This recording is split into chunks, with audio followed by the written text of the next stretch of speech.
Ага, заходите, Кыргыз. В 8 утра на приеме уже 8 пациентов. Резида Ахмедова – земский врач. К ней и с давлением, и с болью в сердце, и травмой ноги. Она одна на 12 тысяч человек.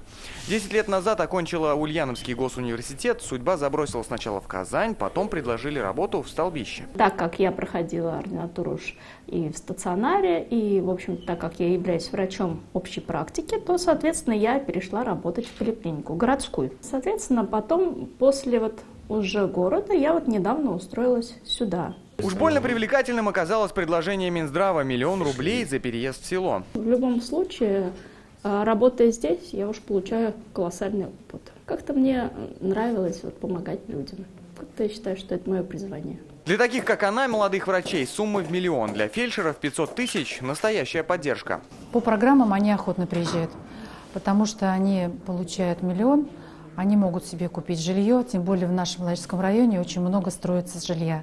И по социальной ипотеке. Кто радуется появлению земского доктора, так это пациенты. Не нужно им теперь ехать за медпомощью в город. Молодые, они только новые знания все получили.